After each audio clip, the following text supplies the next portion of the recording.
ngayon po, nagsalita si Catherine Bernardo at ito naman po ay kaya niyang panindigan, I'm sure kayang-kaya niya, na kapag karaw po, ex na ang isang lalaki, X na talaga. Ay, So ganun. Diba? X na.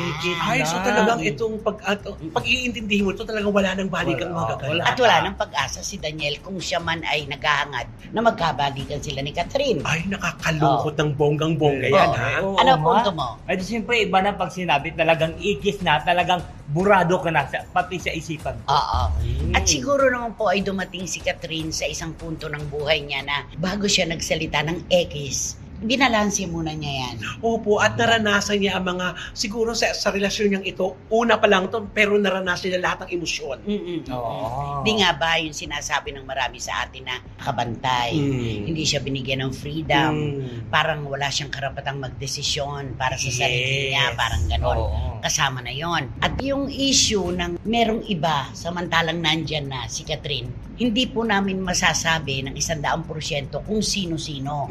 Pero ano ba ang magiging rason para sa isang babae ay bumakla sa isang relasyon? Kasi yun ang pinakamasakit sa babae. Yung ipagpapalit ka, maghahanap ng iba, yun ang pinakamasakit daw Yung sa babae. nandyan ka na, Andyan ka ka. na, may kasalo ka pala sa pinggan. Ay, Diyos Oo, ko. na diba? hindi mo alam. Mm-mm. Oo, tapos nalalaman mo pa sa ibang tao. Totoo yan. Kaya ikaw nung sabihin ni Katrina, X na talaga, ano ang punto mo? Ay, talagang wala na. Talagang lahat na kahit anong gagawin mo, buradong-burado ka na Oo. sa akin. At minsan lang magdidesisyon ng babae ng malakasan na ganyan. Mm-mm. Kasi yung iba, di ba, hindi pa muna makapagsalita. Siyempre, baka mamaya meron pang second chance, Yes. di ba? Baka magkabalikan pa. Pero para sa isang Catherine Bernardo ay sabihin yung kapag X na talaga, yun na yun. Oo. Diba? Kasi si Catherine para nakaranas talaga, nakita niya ang ganda ng buhay nung makawala siya sa Ng relasyon. mundo. Oo, di ba na yun? Oo. Dati kasi nakahawla siya. Kumbaga po, inahalin tulad siya noon sa ibon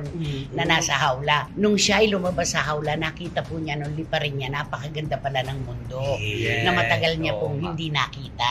Pero napakaganda ang pagkawala niya sa hawla. Dahil, Kasi siyempre, maganda ang ginawa niya. Hindi naman siya maganda yung naging Oo. resulta. Resulta, hindi katulad na iba, pag nakawala sa hawla, di ba, kung ano-anong ginagawa. Kung si Catherine, di ba, talagang nakawala sa hawla, inayos yung pamilya, Tama. pati yung karir Buhay niya, niya. yung buhay niya.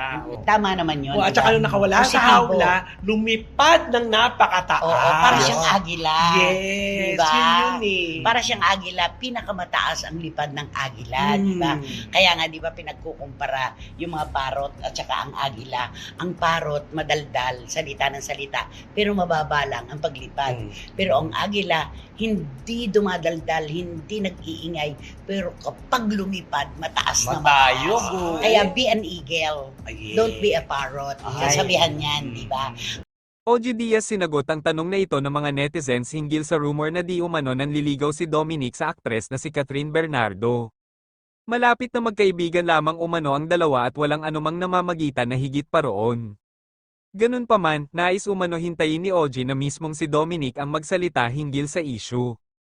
Isa sa mga napag-usapan sa episode ay hinggil sa di umano'y panliligaw ni Dominic Roque sa aktres na si Catherine Bernardo. Ilang netizens na rin ang nakapansin na tila madalas umanong nagkikita ang dalawa nitong mga nakaraang araw.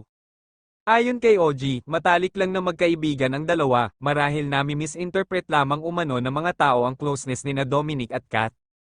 Kasi ang alam ko, si Catherine at Dominic ay best of friends, paliwanag ni OG.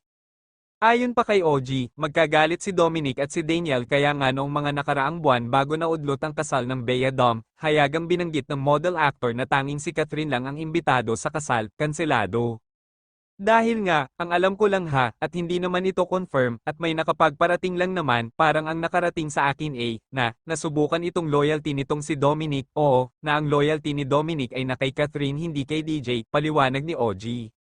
Sabi pa ni OG hintayin na lamang daw ang sagot ni Dominic kung nililigawan nga nito si Catherine o bilang kaibigan lamang ang closeness nila ng aktres. Si Dominic ay natural na pala kaibigan, minsan makikita kasama niya sa kaikeng, tennis, kumakain at talagang naglalaan daw ito ng oras sa mga kaibigan mapababae o lalaki man, paliwanag ni OG.